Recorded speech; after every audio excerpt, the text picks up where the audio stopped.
call this meeting of the Alvin Independent School District to order. Let the record show that a quorum of board members is present, that this meeting has been duly called, and that notice of this meeting has been posted in accordance with the Texas Open Meetings Act, Texas Government Code, Chapter 551. And if you will join me in the invocation and pledge, David will be offering our invocation. Heavenly Father, we come to you today asking for your guidance, wisdom, and support as we begin this meeting. Help us engage in meaningful discussion and lead each one of us so that we can make fruitful contributions. Enable us to think and strategize in new ways that will achieve great results for our children, staff, and community, and help us meet our greatest potential. Inspire us to reflect with gratitude on all that is good in this world and all that we have been given in life, our family, our friends, and the community here at Alvin ISD. Amen. Amen. And we have a friend today helping us with the pledge. Would you like to tell them who you are? Hi, my name is Cheyenne, and I am from Walt Disney Elementary. Yes. So, How can I play this down? Wait. Will you lead us with the pledge? I pledge Allegiance to the flag of the United States of America and to the republic for which it stands, one nation, under God, indivisible, for liberty and justice for all. I honor the Texas flag. I pledge allegiance to the Texas, one state under God, one and indivisible. Great job. Thank you. Thank you. Good job. All right, we will now move into the superintendent's report. Okay, board, we had employee recognition last Thursday evening, and we had our Teachers of the Year, our Rookie Teachers of the Year, and Paraprofessionals of the Year that were named, as well as our different departments had their Employees of the Year. So great recognition with our this year's theme of Building a Legacy on Learning. The event celebrated staff members across the district for their service, their leadership, and dedication to student success. So congratulations to all of our winners. Our HEB Excellence Banquet. Last weekend, the HEB Excellence Education Awards were held in Austin, and Nora Martinez, who's a teacher at Shadow Creek High School, was honored as a finalist, and you see her there with Principal Craig Rhodes and our Representative Jeff Berry. So congratulations to Nora.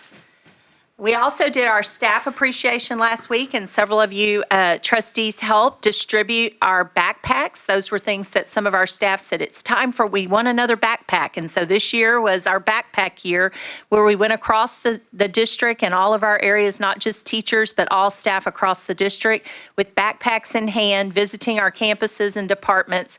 We're so thankful for each and every employee and what they do each day to make a difference in each student's life here in Alvin ISD. So thank you to our staffs. Congratulations to Chloe Kerline from Manville High School.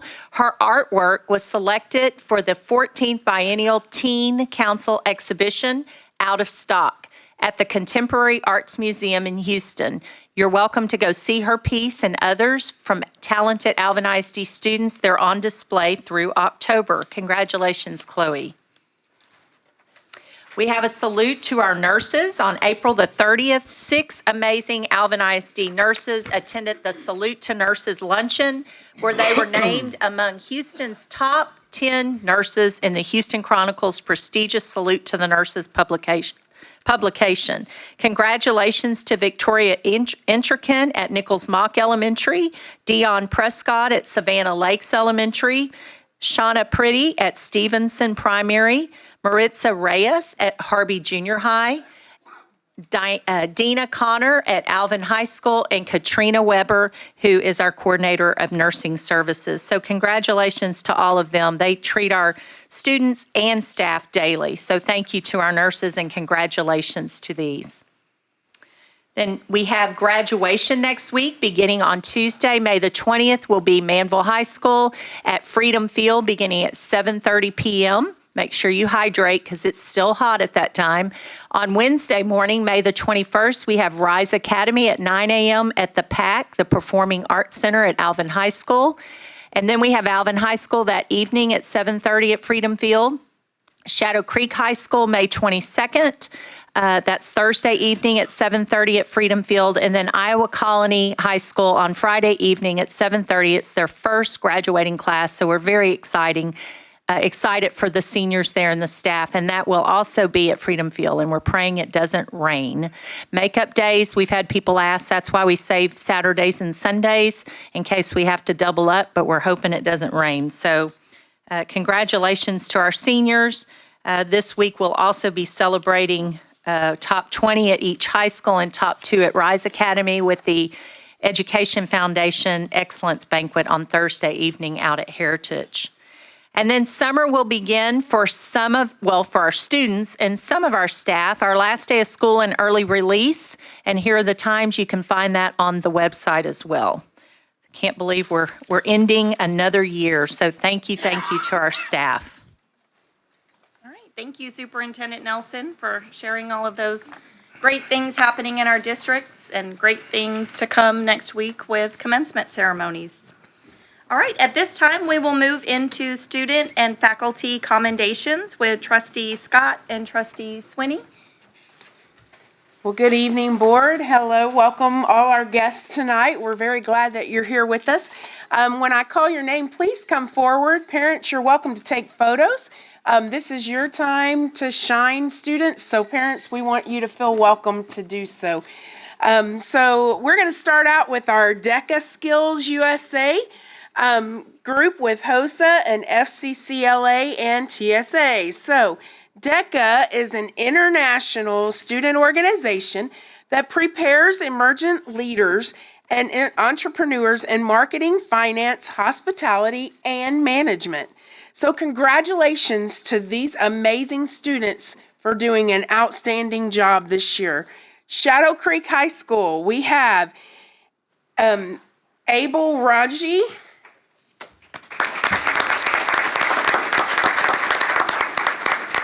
Anna Carcare, Michelle Khan, Amani Ronair, Sean Fisher, Daryl Don, John Orhuela, and Noah Thomas. And these 3 students qualified for nationals as well. We have Arnev Gadi, Daniel Portillo, and Stephen Thomas. And these are your students from Shadow Creek High School.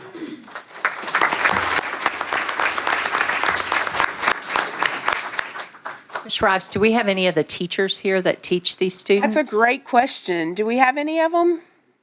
Any Did of the any teachers? of the Okay. staff come that work with them? Okay. Okay. It's a great feat, so congratulations to all of you.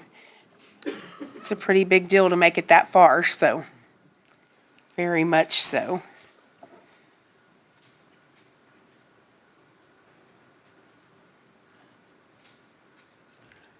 So thank you very much. Next, we're with Skills USA. It's a student organization that trains future professionals in skilled trades and leadership. Congratulations to the following students for competing and earning high recognition at the state competition. So from J.B. Hensler, we have Cadence Vela. She won a $10,000 scholarship. And, he did. And Hector Martinez, and he won a $3,000 scholarship. Daniel Coronado as well. Ashton Estrada. Arthur Flores II. Joe Lozano, Alika Morris, Maya Burnett, Zuli Ramos, and Sophia Safes. And next for the same competition from Alvin High School, we have Angel Flores,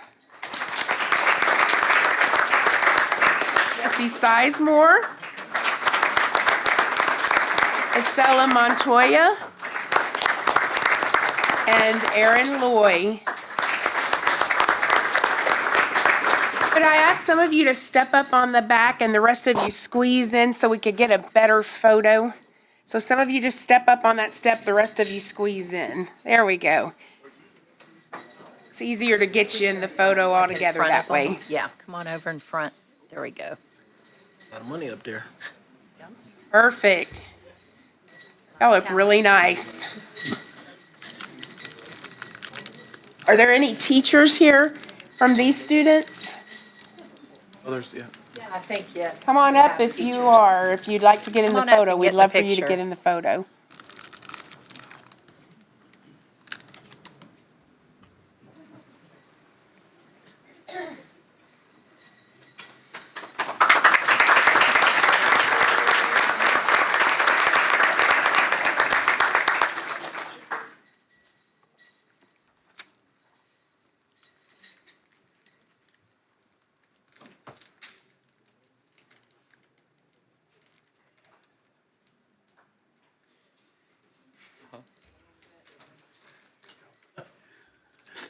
There we go. It's a great group there who've worked very hard this year.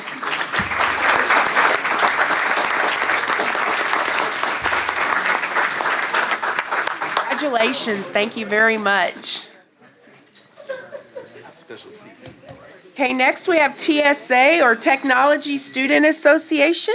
It's a student organization that blends STEM education with leadership and business skills through hands-on projects and competitions. The following students competed at the state level. So from Shadow Creek High School, we have Adelia Hansbay,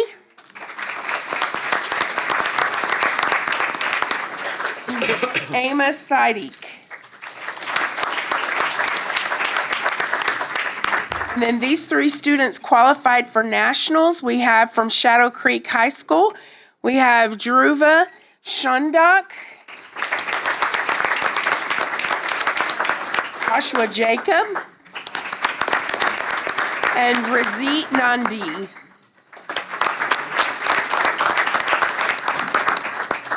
Congratulations. Do we have their teachers here tonight? Anybody? No? Okay.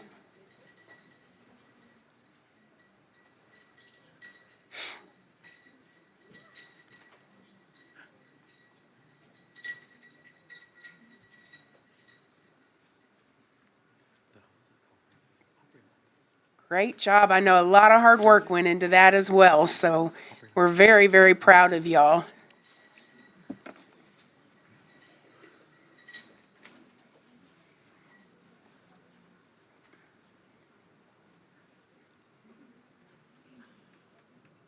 Great job. Thank you very much.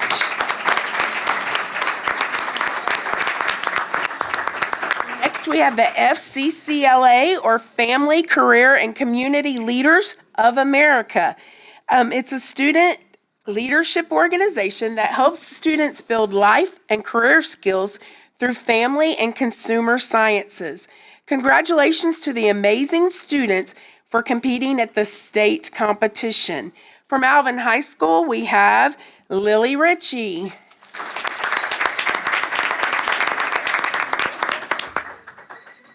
She's in a category all by herself, but great job. I love it. Wonderful job. That's it on that one.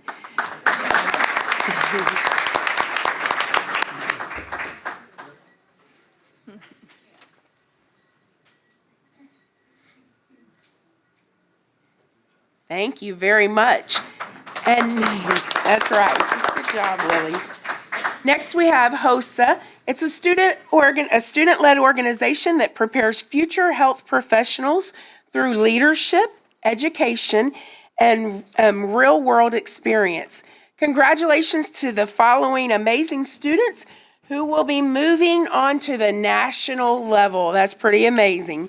So, Shadow Creek High School, Isabella Villanueva. Vamula.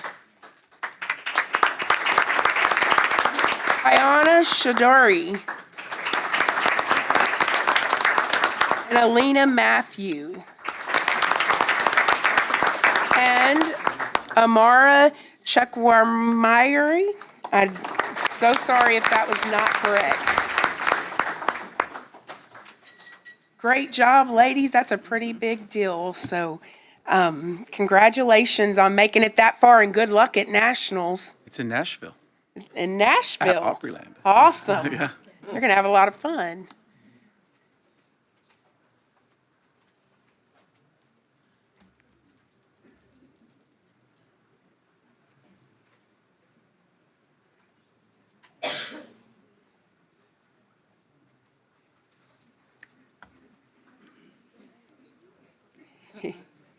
There are celebrities. No.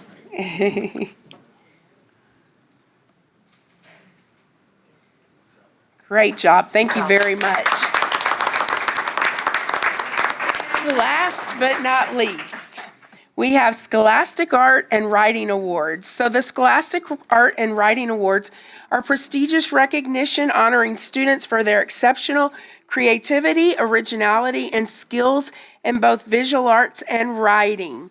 These students' works were recently selected to be judged at the national level in New York City and received both silver and gold medal recognition at Carnegie Hall this summer. Congratulations to Alvin High School student Eleonora Sanford.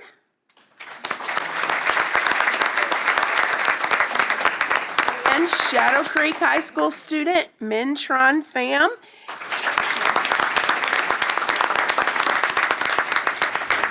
Teachers Claire Chauvin and Amy Gardzil. If your teacher is here, please come up. I think Ms. Garzel's here. Yeah, I Is think there- they're Yeah, both- they're both here. Yeah.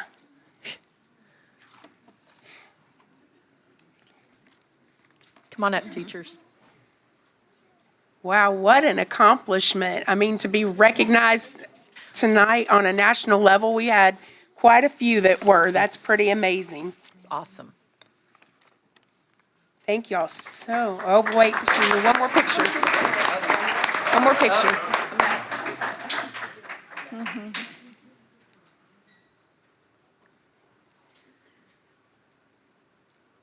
Congratulations, everyone. Thank you.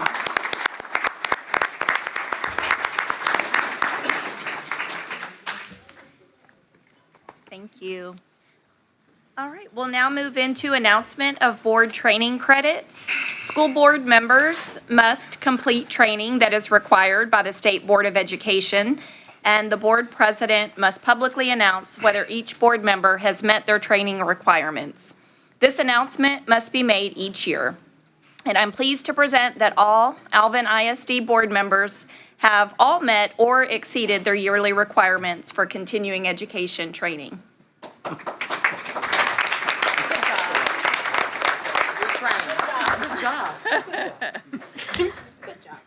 All right. And we'll wait, we've got 2 presentations coming up, but this is an excellent time for families to leave if you're ready to get home and have dinner and do homework and get to bed for school tomorrow. Some of us have excelled in those hours. I was at the top of my class. Like my buddy Earl would say, the front row is open. Doors of the church are open. We're not gonna pass the plate. Hey, never moved yet. Right. Right.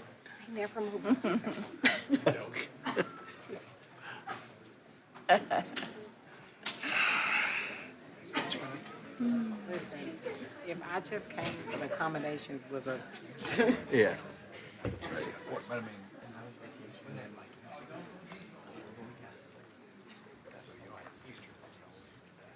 right, we will move into our presentations. We have 2 presentations, and we will start with the presentation by the Alvin Independent School District Education Foundation. So Board, the Alvin ISD Education Foundation is a nonprofit educational corporation organized in 1998 for educational and charitable purposes exclusively for the benefit of Alvin ISD.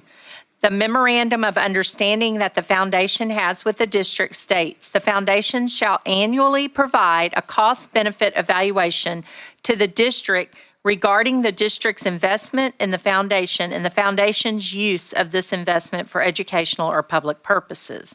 This evaluation shall be presented annually to the Alvin ISD Board of Trustees at a public meeting. Brandy Groth, Alvin ISD Education Foundation Executive Director, and Melba Irvin, well, no, that's not right. Lori Lynn Wynn. No, Mr. Becker, not Mr. Becker, no. The foundation president will give the presentation, but we also have several of our board members here this evening, and these are all volunteers who give of their time so graciously to give back to our district, our staff, and our students. So thank you. So, Ms. Groth? Press the button.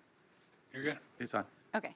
Thank you so much for having us tonight. We are so excited to announce our annual check that we do each year. And it is such an honor to stand here before you. I'm the new executive director. I started in June. And my board is spectacular, so I want to brag on them for a minute. This year has been filled with honest conversations, heartfelt ideas, and a shared commitment for growth. And that was our overall goal. The kind of courage and collaboration speaks volumes about the integrity and dedication that define each of our board members here tonight. What we're celebrating today isn't the result of just one person's work. It's the reflection of all of us, our board, our volunteers, our sponsors, and our supporters and community. It's the progress we've made together, and it's a clear sign of our commitment to Alvin ISD and public schools across the board. This year, we took some bold steps, beginning with a brand new theme for our annual gala. If you can go to the next slide for me. I'm going to kind of turn this way. Oh, there should be a clicker, he said. Oh, I do? Oh, just kidding. Maybe so. What do I push? Thank you. All right. Okay. So the creative shift brought a fresh energy and excitement, and it paid off in a big way. But thanks to everyone's hard work, we were able to raise more money than we ever had at our annual gala. But not long after that, this board showed up again, this time for our Walt Disney family. And I'm not sure if everybody knows, but our board spearheaded a huge Walt Disney recovery. We showed up, we did what we needed to do because Alvin ISD is a family, but not just Alvin ISD, our community in general. We're a family, and that's what we do when we need to do it. And we recognized the need, and we came together, and we shared a spirit and support and compassion for each other. And it's moments like these that highlight the heart of our group, and it reminds us why our work matters so much. Then came our biggest fundraiser of the year, our turtle race. And this time we took some big, bold steps, and we relocated our turtle race. And we knew that we wanted to go to a more centralized location. We knew it would be a change, but we knew that it would be a meaningful one. And with the shift, we welcomed more of our Alvin ISD families, especially those on the west side, and we helped create an event that was more inclusive and accessible all the way across our district. And the results were incredible because we not only raised the most funds in the event's history, but we also saw a huge jump in participation with over 800 runners, including 150 from the previous year. But that momentum didn't stop with our events. It carried into every corner of our work. We continued to strengthen our partnerships with our Alvin ISD CTE programs. We've built relationships throughout the district, and we've sought impactful grant opportunities. And we're proud to say that every single grant that we wrote this year, we were awarded. That's pretty impressive. But it's a true statement to the intention and the effectiveness behind every step that we've taken as a board. And now the moment we've all been waiting for.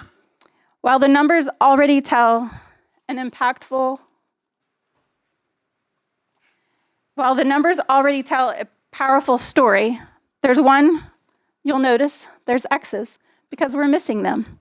But that's okay. The amount represents more than just dollars. It reflects the heart of our community, the heart of our board, and the heart of our Alvin ISD family, as well as all of our sponsors. None of this would be possible without the generosity support of our community. Every sponsor, every donor, every business, every individual, and everyone who stood behind us and near us and beside us, you've helped us make a true impact. Thank you for the reason we came. We can continue to dream big, give boldly, and continue fueling success across Alvin ISD. So on behalf of the Alvin ISD Education Foundation, it is a great honor to present the 2024-25 donations to Alvin ISD in the amount of $529,599.52.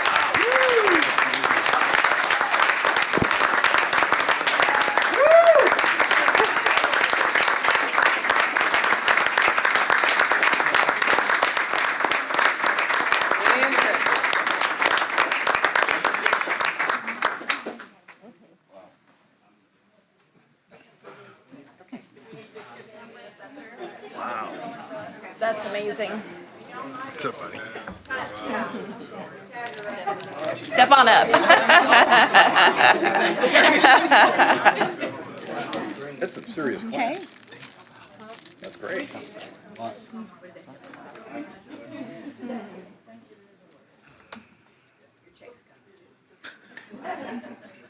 I like it. I like it. Make that the cash. It'll help.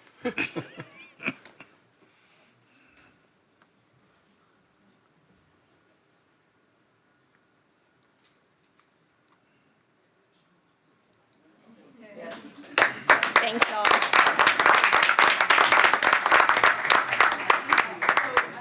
I do have one thing that I wanted to share with everybody about what was just presented.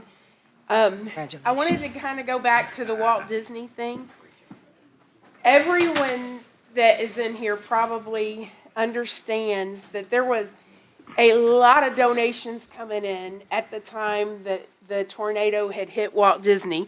Our community stepped up in a huge, huge way. But I am telling you now that it took somebody that could organize this massive undertaking that needed to be in control to help us get that on the ground and get it running and get the donations to the people, which is what we did. And that was made possible from Brandy because she, Brandy Groth, our executive director, she stepped up immediately.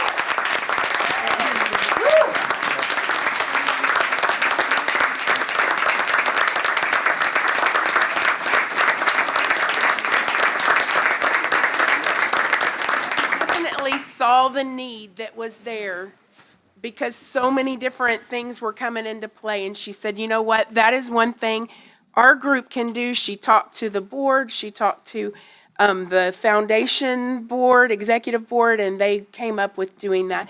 So we would like to tonight honor Brandy Groth. We have a certificate of recognition for you, so if you would come up.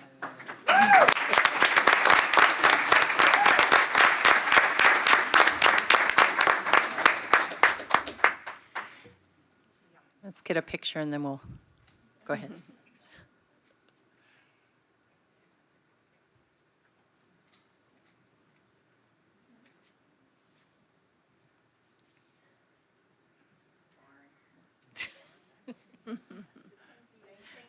So I will say, and kind of reiterate what Ms. Rives said, when the tornado hit, immediately we responded, right? And then once the media put it out and people started hearing, and this wasn't just in Texas or just in our community, this was across the nation.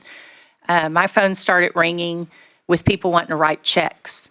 And so as my team was working together, I have to give kudos to Mr. Guest. She said, let me get with Brandy Growth and see if we can get those donations funneling through our foundation, because it'll be easier for our school then and our staff to get to the funds for the need right away.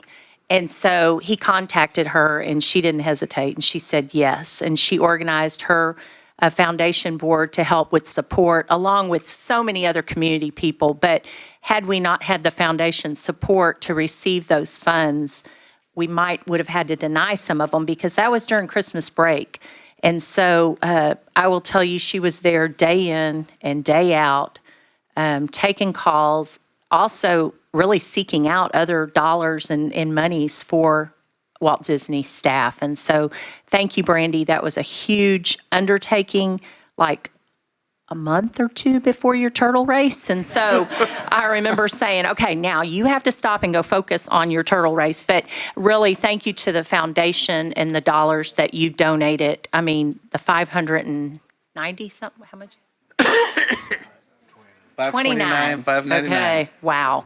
That's amazing. And that's a testament to all of you that serve on the board and the work that you put in, and with your guidance from Ms. Gross. So thank you for all you do. And Brandy, we appreciate you. The community appreciates you. And I know our board appreciates all that you do for staff and students. So thank you. Thank you.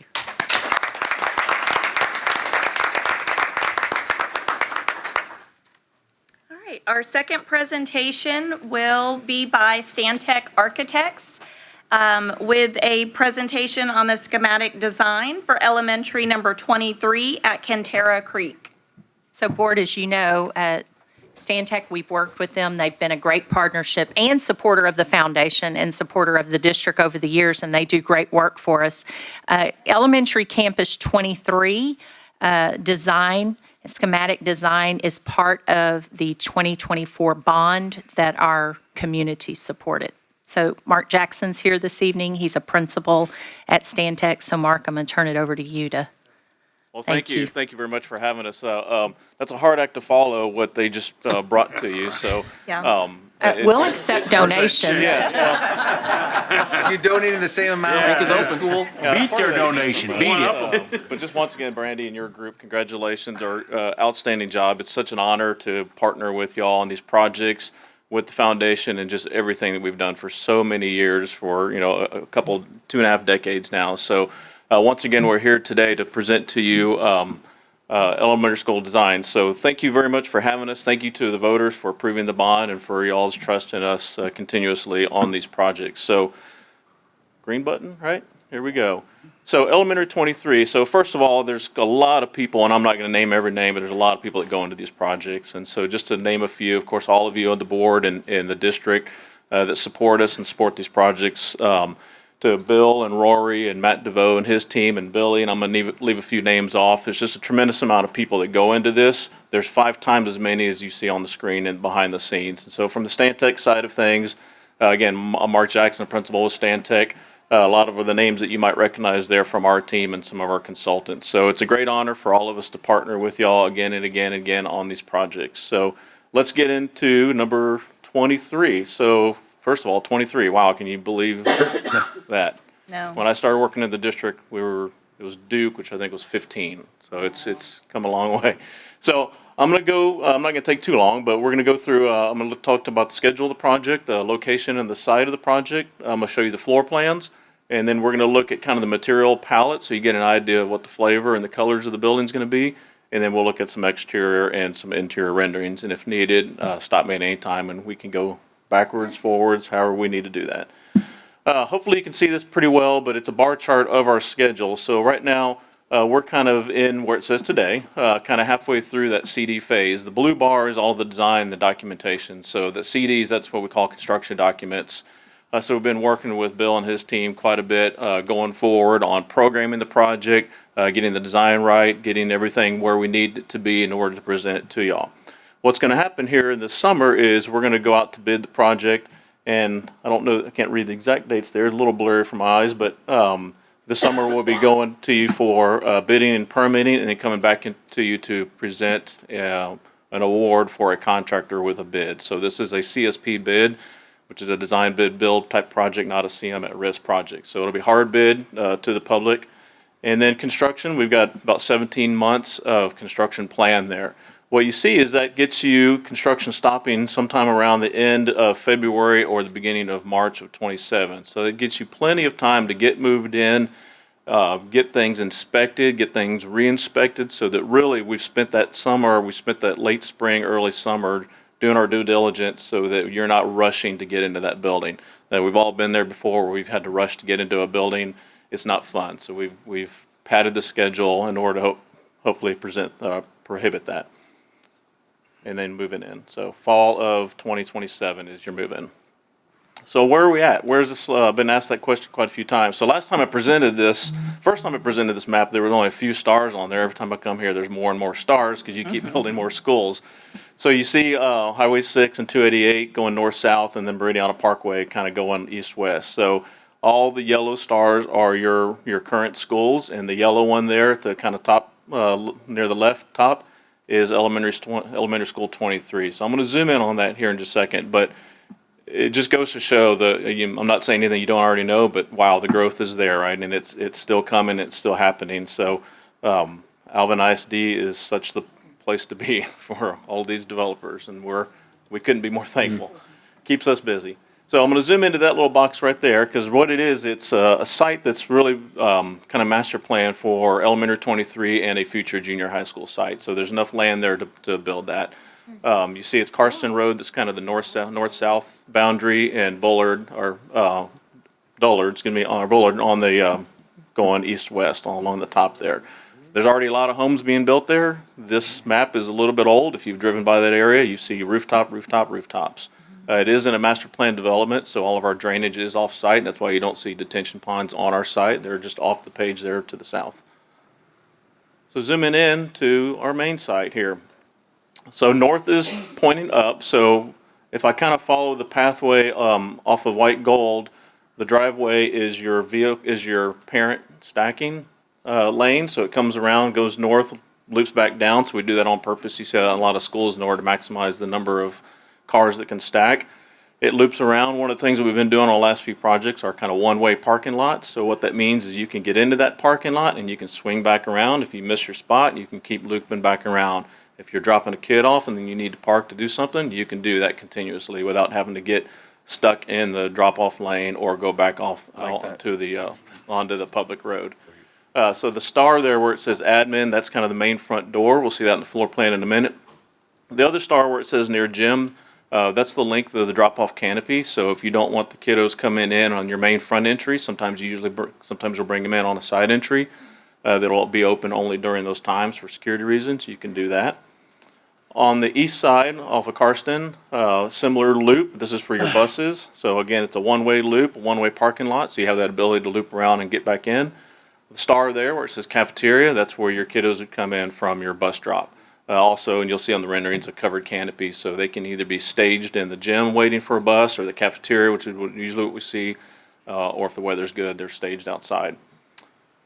A little bit more on the property. You see the play fields and the playgrounds to the north there, so off the page north, that's where the junior high would come in. So some of the parking, the efficiency of the site will allow us to then extend the parking lot from the elementary school to the junior high, kind of share the bus loop, so there'll be some efficiencies there from a cost and concrete standpoint that'll happen in the future. Any questions about the site? I'm going to move on to the floor plans. Oh, looks great, Mark. Thank you. So on the floor plan, so you might, if you're familiar with, I know you are, Duke Elementary, Meridiana Elementary, Mark Twain Elementary, there's some similarities to that, but also with E.C. Mason and Bennett Elementary School, the most recent ones. Those are different designs. This is a new design, but it's kind of a hybrid of those two. So we were challenged with come up with a new design that kind of takes, and every time we repeat design, we're always trying to improve on it the next time, right? So the challenge or the task was start with the old, I say old, but not that old. It's very efficient, very well floor plan of Meridiana, which is the Duke Meridiana Mark Twain plan, with some of the things incorporated from the most recent schools. So Basically, I'll call it the louder spaces are kind of on the right-hand side, that's your gym, cafeteria, and music and art. And then most of your other academic spaces are on the left of that, kind of that white bar. But here, as opposed to what's different from Duke and Mariana, is the entry is on the corner, kind of like your more recent schools. So if I start on the bottom left corner arrow, that is your front vestibule. Similar to their schools, it's a secured vestibule. When you come into there, you can't go anywhere else until you've checked in at that check-in window. Then at that point, you're either buzzed into the lobby or you're buzzed into the school. Most likely the lobby, because then you would sign in anyway and then either go into the admin offices or the classrooms, wherever you need, whatever you're there for. Library is in the center. You'll see some of that on the renderings, just like your previous schools.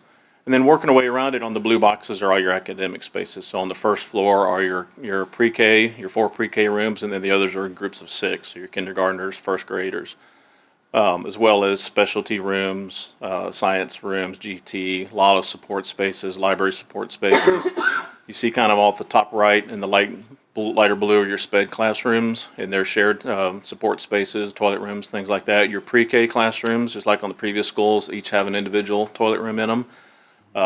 For the rest of your grade level classrooms, each grade level has a toilet room that's kind of for that grade level. Your first graders have one, your second graders and so on, kindergartners. And then the white bar that separates it, that's kind of when you exit to that side of the building, that's where your louder, more active spaces are. So starting at the bottom, you've got your gym and your art, music. And what's nice on this design is your music being behind the stage has a direct access to the stage. So if you've got an activity or a musical or something and they're prepping in the music room. Dining, where that other arrow is, that was the star that you saw on the site plan where they could come in and out for bus drop off. And then all your kitchen and support spaces in the back there. So after hours, what's really simple about this is you just shut those 2 doors and you've now separated your building when you have an event after hours in the gym or in the dining. No more of the roll-up doors that are maintenance nightmares. So we hear about those all the time. So we can really just shut this thing down pretty simple. Going to the second floor. Similar, the library in the middle, that's a 2-story area open to below, and then all your second, third, fourth, and fifth grade kiddos wrapping around it. Each one of those, and let me just go back for just a second. Also on the first floor, you'll see the kind of the flex zones that you see in a lot of the schools, so those kind of breakout areas. So you see there's 3 of them on this floor, 4 of them on this floor, and then 4 of them upstairs also kind of strategically placed by each of those grade level support spaces. And then lots of other sports spaces, science labs, things like that. Mechanical mezzanine, that's just what's happening above, art and music spaces below. So I'm going to go to kind of our color palette here. What we've done here is kind of more of a pastel type color scheme from, you might recall E.C. Mason was more of a bold red, blue, yellow, green colors. Barbara Bennett was a little bit more of a pastel color. This has some boldness to it, but also has some pastelness to it. So think of the 4 colors as the lighter blue, the orange, the violet, and the green, and you're going to kind of see that repeated. So we've got the accent carpets, the floor patterns, the wall tile. The brick colors, you're going to see that, and I put this here on purpose because it's a better visualization of the brick colors. It's kind of a reddish color and then a kind of a charcoal, not real deep, but I put that on there because when you see the exterior renderings, it looks a little deeper on the screens here, but that's what the colors look like, and we can certainly get samples to Bill and his team if needed, or we'll do that regardless. So on the exterior, so this is the front entry of the building. So again, this is that corner entry that we talked about. One of the things we're also tasked with is this is an elementary school. We want it to be fun. We want it to be colorful, right? So how much color do you put on the exterior of the building? We don't want to put colorful brick and metal panel because that stuff is somewhat gets dated and it's hard to replace later in lifetime and it fades, and so it's more challenging. So what we've done is put a little bit of the color on the glass. You see the red brick there with the darker brick, and then kind of surrounded around the windows with a stone. It's an engineered stone material. But what you'll start to see, and it's a little hard in this image, but you'll start to see a pattern of these kind of rectangles, you'll see it in the glass, but in the brick pattern there, you're going to kind of see that repeated theme in different parts of the building as we go forward. So that's your main front entry with the drop-off canopy off to the right. If I just go a little bit further down to where the bus drop-off is, that's the canopy on the bus side. Those big windows that are up high, that looks into your gym, so that's just to provide some natural light, but they're purposely up high for security reasons.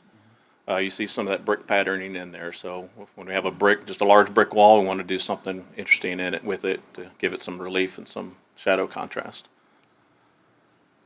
Looking at the front of the building, so that kind of gray bar, low bar, that's an engineered stone-looking product. It's got a lighter gray color to it, and of course you see the two different brick colors that we've seen before. And then an aerial view, similar to what you saw on the site plan. That's that bus, that parent drop-off that's circling itself around, drop-off and then going back out. And you see way off in the distance Carson Road and future junior high. So if we go to the inside, the library, so again, you pick up on some of those more pastel type colors along with the warmth of the wood look color. So none of this is real wood. This is all, it's a metal panel that's got a wood grain to it that you've seen in your other schools. So a little bit of that in the ceiling space, a little bit out on the wall, but we're bringing in those four colors, that blue, orange, green, and violet.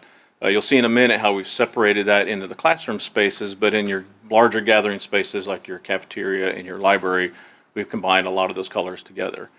Trying to be strategic about it so it's not overdone, right? The little splashes of color you see on the wall in the back, some of that is just little blocks of color, some of that is little cubbies so that you can put book of the week or artwork or things like that, because we know librarians and libraries love to display stuff, right? They're always displaying things and always looks great on wherever they can put it, so we're going to give them some space to do that. A couple other areas looking at, you see the Kivas off to the right, it's kind of in the orange color. The colorful panels you see up high, those are acoustical panels, so we always want to treat the libraries and some of the larger spaces acoustically. So the ceiling has got an acoustical property to it, and the wall panels do. It's a carpet. We purposely left the carpet a little bit neutral in this library because there's so much color happening elsewhere. We didn't want to overdo it. From above, looking down in the cafeteria, one of the views, and then there's one more. Looking that way. So you start to see some little cubbies off to the side. We've got the proper book count based off of your ed spec and the previous designs, circulation desk, and all the support spaces. Way off in the distance there, you start to see a flex zone there that is this space here, zoomed in a little bit. So bringing in some more of that color on the glass, doing an accent color on the carpet. So where in the library is more neutral, here we're being a little more playful with it on purpose. This zone also leads out to your playgrounds. Cafeteria, so again, picking up on those rectangle shapes that you've been seeing a lot. So we're doing that on the ceiling and on the floor. So here we're bringing in all the colors, primarily the teal color on the walls and the soffits going around it, but the other colors are in the floor patterns, and then the kind of the clouds in the ceiling mimic that. Around the stage and the proscenium is that warmer wood grain look. Same room, just looking the other direction back towards the servery. Again, wrapping that servery entry with the wood look material, the teal color, and a place for some graphics there on the wall where you see the Alvin ISD logo. The gymnasium, same thing. So you're picking up on those shapes in the windows and the acoustical panels. So these are some different colorful acoustical panels. The floor here, it's not wood, but it'll have a wood grain look to it. It's a type of floor that has a pattern that's got a wood grain look to it, but we know it's a different type of floor for the elementary school gyms. And of course, all the acoustical treatment on the walls as well as the ceilings. You can't put enough acoustical treatment in a gym. This kind of shows on the floor plan how we've divided those colors out, and you'll see in the next couple slides what that really looks like. So on the first floor, left half is the orange, right half is the teal blue color on the academic side. Second floor, left half is the green, right half is the violet or the purple color. And what that looks like is, and I'm just showing two different examples instead of all four, but whenever you're looking, if you look at the floor plan there, if you're looking down the hall at the classrooms, you'll see a lot of times we'll have tackable surface for the teachers to tack stuff on the walls, because we know whether you provide it or not, they're tacking stuff on the walls, so might as well make it a tackable surface. So that's the blue and the orange, and then upstairs will be the two other colors, as you see. But also accenting that with a little bit of colorful tile without going overboard. But that tile, we always do the tile along the wall to protect the wall, because we know kids will scratch the walls up, put their feet on, adults too. Same view, but just turning a little bit to the left into the flex area. Same thing, picking up on that color. So here's an opportunity for some color in the lights, color in the flooring, color in the carpet, color in the furniture, which I know, Mickey will be working on that when the time comes. That is it. I'm happy to answer any questions or go back to anything, whatever you might need. Any questions, board? Looks great. Hey, I've got one. Have we gotten away from the natural lighting? Some of the schools we had, like the natural lighting coming in from the roofs and Tubes, stuff. like The solar tubes tube, or- so, yes and no. So, if we can get natural light through windows, we will do it through windows. And so like you saw in that gym, we put them up high. Right. If we didn't have the windows, especially in the gym, that big of an area, we would do the solar tubes. The library doesn't need as much because you're going to get a lot of secondary light, not direct, but light coming in from both sides of the library. So, yes, we always want, the sun is your best lighting source we can get. So, but we don't do as many of the solar tubes because we do it in a better way with the windows these days. Very good. The windows in the cafeteria were very nice, too. Thank you. The whole wall of windows, yeah. The Very windows in the clean gym, would they design. be like second floor height? Yeah, I go straight to safety. Like, is a ladder going to be able to? Yeah, 12 foot Okay. to the sill. Okay. We had it at 10 and we were told make it 12. So credit to Bill on that one. I like, 12. Yes. Good Yeah. job, Bill. All right. Anything else? Thank All right, Thank you, Mark. Thank y'all. All right, we'll now move into open forum, where community members can sign up to speak and address the board, but at this time, we did not have anyone sign up. So we will move to agenda item 8, consent agenda items A through M. Would anyone like to pull any items? No? Do we have a motion to approve consent agenda items A through M as presented? So moved. By trustee Scott and a second by trustee Humbird. Any comments or questions? Hearing none, all in favor? Any opposed? Motion carries 7-0.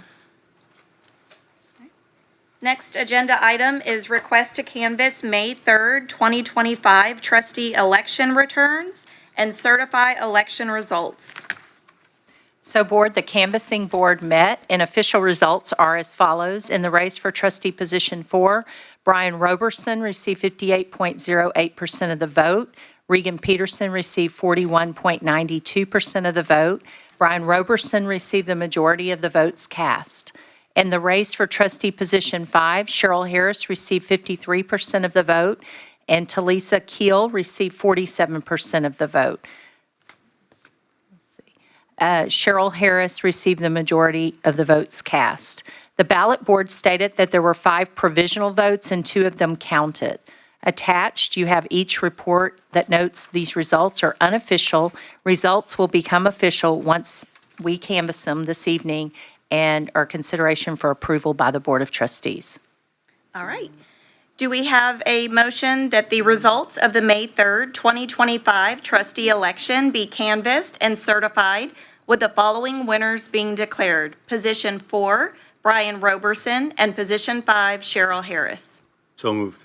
All right, by trustee Selsky, Second. second by trustee Swinney. Any comments or questions? Yeah, excuse me, Madam President, I'd like to share something. This is gonna pass, and that's great. I'm happy to welcome, new trustees and welcome back, trustee Harris. But I felt compelled to say something, and I thank you for giving me some time. And I wrote my notes down because I don't want to ramble and I don't want to take up a lot of the board meeting. But this is coming not just from a trustee, but as a human and trying to make a difference. What I'm about to say might ruffle a few feathers, but that's okay. Some may see this as a black, brown, or white issue, but it's not. It's a human issue. And pretending we don't see color doesn't help anyone. Unless you're visually impaired, you see color. We all do. The question is, what do our actions say once we see it? We know the political climate right now is tense, it's chaotic. Name calling has replaced collaboration, and too often public service feels more like personal survival. But we as trustees, we signed up for more than just votes and meetings. We signed up to lead. When I ran back in 2021 for the first time, I heard it all. He's only running because he's black. What's his agenda? Why does he want to do this? Despite all that, I didn't flinch because I knew what I was called to do, and that was serve. I knew some people would never see past their own bias, and that's okay because they weren't my mission. They weren't my mission. These seats aren't ours to keep. We're just passing through, and we're doing our part. The real legacy is what we build while we're here. What we must do in times like this, especially in times like this, is lead by example. If we expect our students and our educators to engage in conflict resolution, empathy, and honest dialogue, we have to show them what it looks like in real time. If we can't do that, how can we ask it of them? And here's the truth that stings a little bit. These kind of political attacks only seem to show up when someone looks like me is on the ballot. So I have to ask, what are we looking to hold on to? And what are we afraid of might change if we let it go? If our motto is truly each student every day, then we need to live that out, not just in policy, but in spirit. That means supporting anyone who wants to be part of this work, regardless of where they come from, what they look like, or who they voted for. I may not always say the popular thing, and this may be career political suicide. I don't care. But I'm going to say the right thing. Because my job isn't to protect my seat. It's to serve these students and community with integrity. Thank you. All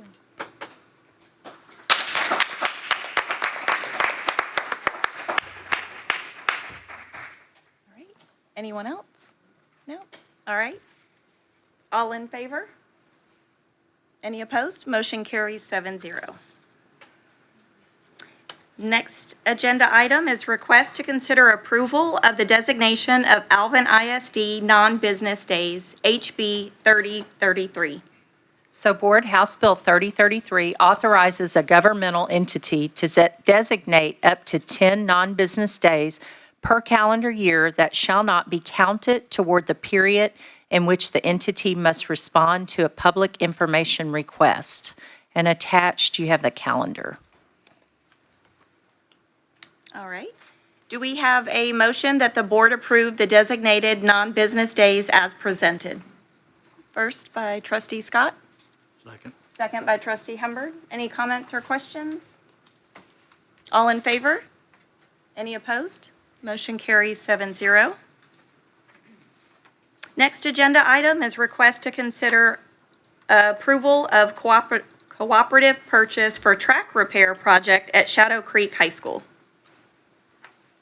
Okay, Board, pursuant to CH Legal, whereby we can purchase from the State of Texas Cooperative Approved Vendor and CH Local, whereby we must advise the Board of expenditures exceeding $75,000 per line item of purchase, we request approval for an estimated expenditure of $577,000 to a cooperative vendor for the track repair project at Shadow Creek High School.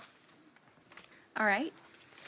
Do we have a motion to authorize the superintendent or her designee to negotiate and enter into an agreement with Benyon Sports Surfaces for the repair of the Shadow Creek High School track in the amount of $577,000, utilizing by board contract and in accordance with board policy, CH Legal and CH Local. The agreement shall be awarded based on best value to the district, with final terms subject to review and approval by the superintendent or her designee. First by trustee Swinney, I'll second.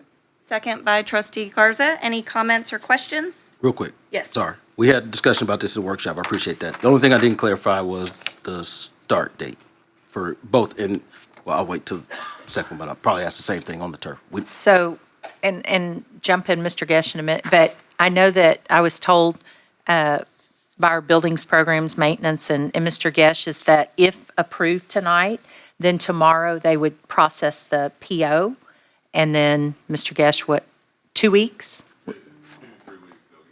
Okay, and so that 60 days plus 28 days cure time, if we're going backwards, looking for August 1st completion, June 1st is 60 days, which is a week or so away. So the 60-day completion plus the 28? No, all the asphalt and everything will for sure be done by August 1st. The striping and some of that stuff. Right, okay, all right, good deal. Pending weather. Right. Mother Nature is a variable. Hurricane season, sorry. Okay. All in favor? Any opposed? Motion carries 7-0. Up next is request to consider approval of cooperative purchase for turf replacement at Alvin High School's Memorial Stadium. So Board 3 requests for qualifications were received for district-wide, oh, I'm sorry, I'm on the wrong one, just a minute. My It's 12. yeah. The computer, I went to my book and okay, here we go. Pursuant to CH Legal whereby we can purchase from the Texas State Cooperative Approved Vendor and CH Local whereby we must advise the Board of Expenditures exceeding $75,000 per item of purchase, we request approval for an estimated expenditure of $677,490 to Buy Board Cooperative Contract Number 737-24, Field Turf USA for the synthetic turf football field replacement project at Alvin High School's Memorial Stadium.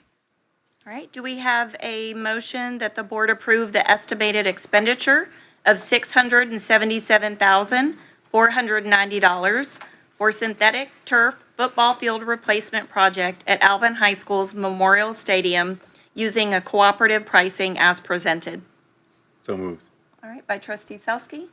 Second by trustee Swinney. Any comments or questions? I do have a question. I just noticed it. I should have noticed it earlier. We're talking an estimated. Do we have a top line? I know we could come in lower than that. I mean, that's with the contingency in it, so that's the natural contingency in it, so that'll be the mark. Okay. That is the mark. Okay, thank you. For the turf. Thank you. And because the turf is a much simpler process than the track, we don't have to do dirt work on the turf. And that's what I say. I thought that was a pretty good price because when we were told when we first put it in, the replacement would be in the million, right at $1 million. So I'm kind of impressed with that price. Two quick questions. So same thing, start date, and then we're going with a different product this time, right? The start date from, we'll process it, get the paperwork to them, and they'll start at the factory. It's 28 days manufacturing process to get it done, so I would hope that by the end of May, they've started the process to do that. When they get it, they ship it. 28 days manufacturing delivery to site, and then it's about 21 days installation, about 3 weeks. So again, August 1 is our contracting complete date on that. And then this product is the same product, the companion product to Freedom Field because it's a varsity field, and it also has, it has the cool play in it, which is a different infield. It's the infield we use at Manville when we replace Manville year before last, and it will drop the temperature 10 to 15 degrees on it. And I should have thought of this in the workshop, but any chance we can repurpose any of the turf that's coming up for anywhere around batting cages or anything like that? We usually keep it and try to do anything with it we can. All right. We try not to let anything go to waste. Appreciate it. All right, any other questions? Hearing none, all in favor? Any opposed? Motion carries 7-0. Thank you. Up next, request to consider approval of contract for district-wide athletic trainers. So Board 3 requests for qualifications were received for district-wide athletic training support.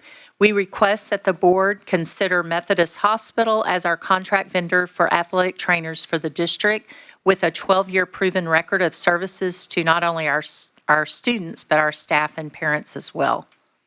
Very good. Do we have a motion that the board approve the contract renewal with Methodist Hospital for athletic trainers for the district? So moved. By trustee Garza, second by trustee Johnson. Comments or questions? All in favor? Any opposed? Motion carries 7-0. Up next, request to review 2025-2026 teacher appraisal calendar. So each year, Board, Alvin ISD creates the local appraisal calendar included in the teacher local appraisal system within the District of Innovation Plan. Every year, A new teacher appraisal calendar is created to present to the board for information. It doesn't require board approval, but we've always brought it to the board for review. Do we have a motion that the board reviews appraisal calendar as presented? By trustee Humbird, second by trustee Swinney. Any comments, questions? All in favor? Any opposed? Motion carries 7-0. All right, next is request to consider approval of employment of personnel. So board attached, you will see several recommendations for hire, and these are for openings for next school year.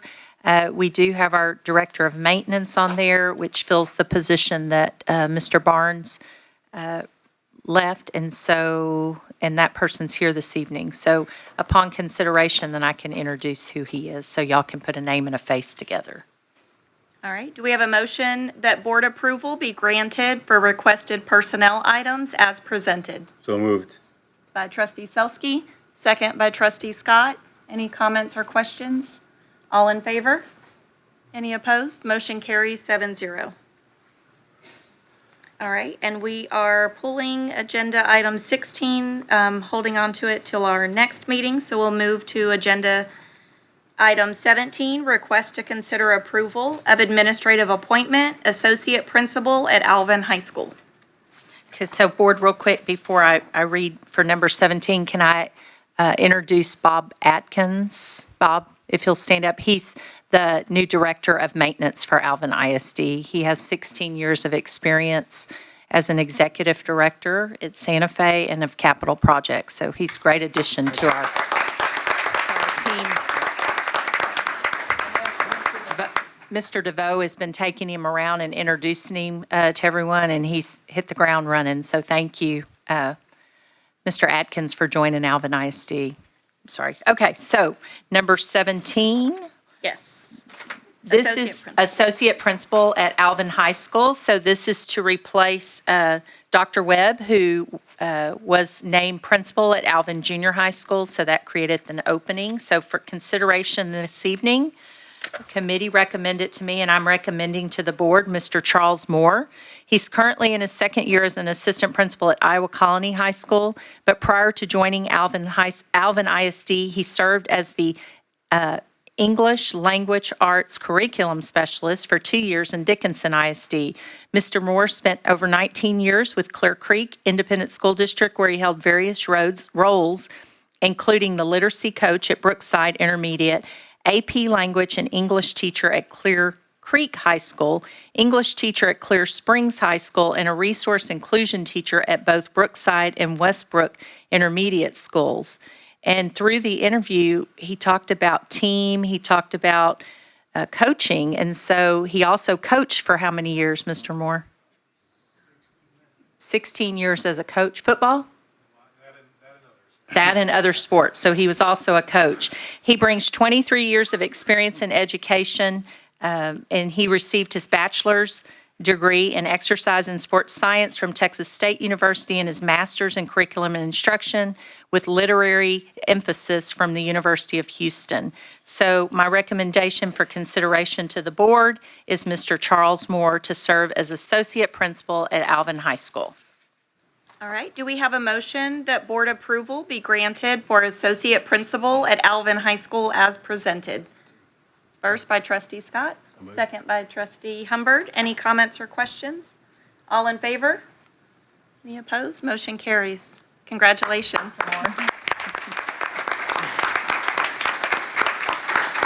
First, we know who you are. You're currently serving at Iowa Colony High School with Dr. Marquez, but do you want to introduce your family? Thank you so much for the opportunity. Right here, this is Colton. He's graduating from high school next week, and so we're kind of in the process. Nice. Working through that. He's going to be going to the University of Houston in the fall to study engineering. So Very good. Awesome. Congratulations. this is our daughter Ainsley, the freshman of the year in her high school dance team. So we're very, very proud of her. All right. And then I think you might know Rachel Moore. She's the assistant director of communications at Alvin Independent School. Thank you. Congratulations. We like that orange tie, buddy. Very good. Congratulations. Up next is request to consider approval of administrative appointment, Executive Director of Elementary Education. So Board, this evening, my recommendation and the committee's recommendation to the Board for consideration of Executive Director of Elementary Education is Ms. Victoria Kwan. Ms. Kwan is currently serving Alvin ISD as the Director of Professional Learning. She previously served Alvin ISD as the principal of Pomona Elementary for 4 years and assistant principal for 5 years, both at Wilder Elementary and Pomona Elementary. Before joining Alvin ISD team, Victoria served A-Leaf Independent School District as an assistant principal for 5 years and a content specialist for 3 years. She also previously taught in HISD for 6 years and was named Alvin ISD's Elementary Principal of the Year. Victoria has 25 years of experience in education, 11 of those being here in Alvin ISD. She received her bachelor's degree in Hotel and Restaurant Management from the University of Houston, her alternative certification from Region 4, and her master's in Educational Management from the University of Houston Clear Lake. So my request is for consideration for Ms. Victoria Kwan for Executive Director of Elementary Education. All right. Do we have a motion that board approval be granted for Executive Director of Elementary Education as presented? So moved. By Trustee Garza? Second. Second by Trustee Humbird. Any comments or questions? Yeah, I know we talked about it in workshop, but I don't remember if we got it like a date. Do we have a date for the new org chart, or no, we're just still working on it? No, it'll be sometime this summer, because it won't just be these 2 positions, there'll be some other shuffle. My comments carry over from the workshop, and I know for time-wise, again, I believe, I'm not sure, but I believe this will pass. Ms. Kwan was my son's first principal as I got introduced to Alvin ISD, so I'm no doubt that this job can be done by her. The questions I had, just as I had in the workshop, we just talked about our 23rd elementary school, and I know Ms. Pilter had this under her belt for years and has done a fantastic job doing that. We're here as stewards and managers of the outcomes of this district, and as we're growing, I'm not real particular on the titles and the changes, and maybe I don't have a full understanding of it, but I believe that if this role was important, like I said, at 30,000 students just a couple of months ago, because we lose someone or to retirement or whatever that may be, I feel like at minimum, a support role for Ms. Pilter would have allowed us to stay on track, because the growth is not stopping. And I don't know that I agree completely with changing the titles and still having the work being done if we shift it, right? I'm not settled on that. Any other comments, questions? All right, hearing none. All in favor? 1, 2, 3, 4. And opposed? 2. So 5-2. All right. Did you want to have Victoria? Oh, yes, I'm sorry. She told me her husband probably couldn't come this evening because her daughter had something, but Ms. Kwan, if you'll stand, everyone knows you, so I'm sorry. Ms. Kwan, congratulations.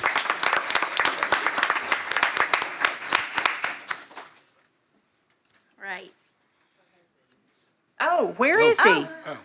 Well, they're not sitting next to each other. I thought she said, does my family need to come? And I said, no. And I don't know if she said you weren't feeling well or Riley had something. But anyway, if you'll please introduce your husband and Riley.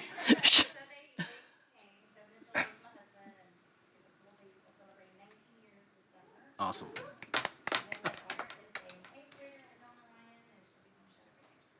Awesome. Congratulations. Thank you, Mitchell. Thank you for sharing Victoria with us, because I know she puts in a lot of time. So thank you. Thank you. All right, next agenda item is request to consider approval of administrative appointment, Executive Director of Secondary Education. So Board, the Executive Director of Secondary Education recommendation from the committee and then also from myself is Mr. Craig Rhodes. He's currently in his 4th year as principal at Shadow Creek High School. Previously, he served as principal at McNair Junior High for 3 years, principal at Don Jeter Elementary School for 2 years. He also served as an assistant principal at Harvey Junior High for 4 years, Alvin High School for 5 years. He began his educational career as a SPED teacher for 4 years when we had Alvin Reach program. Craig was honored as Principal of the Year. He brings over 22 years of educational experience, all of which has been within Alvin ISD.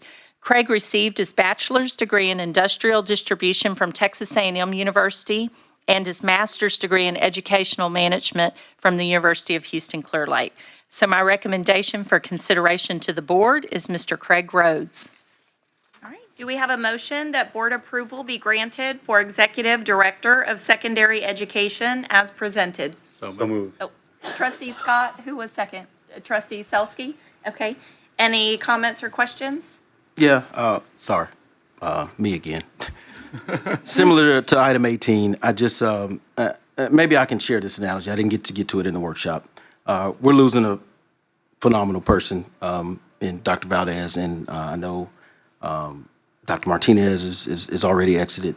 From my understanding, these titles were previously labeled as associate superintendents of elementary and secondary. And again, I just believe that as we continue to grow, if those roles were vital, you know, if I lost my CEO, if you will, I'm going to try to replace them with another CEO, right? I don't want to have someone come in, regardless of if they can do the job or not. If they're qualified to do the job, I think the title for everybody involved, wherever this chart ends up looking like, I think if they're qualified to do the job, like Ms. Quan is, and obviously Mr. Rhodes is, the title and quite frankly, the compensation should follow. I just really believe that. We have some people that do tremendous work in this district, and they're the backbone of what we need to have accomplished every single day. And I want to make sure that as we continue to grow, they understand that, at least from my perspective, that these things are important. And if they were important 2 months ago, 6 months ago, they're going to continue to be important tomorrow. I share the same sentiments as I did previously. I have no doubt Mr. Rhodes can do this job. I've seen him touch every corner of this district, even at Shadow Creek, at the events, and I don't know how they do it. I don't envy him. I don't know how you guys do it every day, but that's just my thoughts on where we are with these two positions. Thank you. Yeah, I have similar sentiments. I think for me, when I think about these two roles, it's not necessarily about one thing happening. It's more of a domino effect and really understanding the totality of it. I think organizational charts are critically important and really understanding the overall premise of what will ultimately happen. And as Superintendent Nelson shared, that won't be in completion until the summertime. So I think for me, I just need a little bit more information, I would say. And similar to Trustee Johnson, I'm over the top impressed by these two individuals. I think I've known Principal Rhodes since he was my son's principal at Don Jeter. So a very long time, a fan of his work and what he does and brings to the table. And we won't even talk about how much he works, but nonetheless, super impressed by those things. But I think it's about a couple of other things that we discussed in our workshop and really understanding, for me, the organizational chart and what that looks like for the future of Alvin ISD. Anything else? All right, all in favor? 4, any opposed? Did you vote yes? Okay, and 2 opposed. All right. Congratulations, Dr. Rhodes.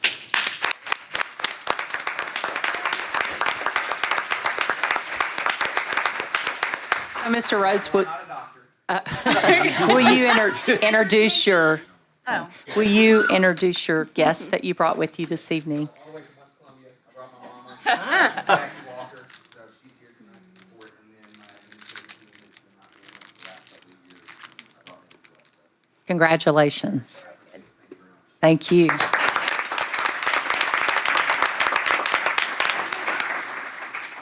all right, and that brings us to adjournment. Do we have a motion to adjourn?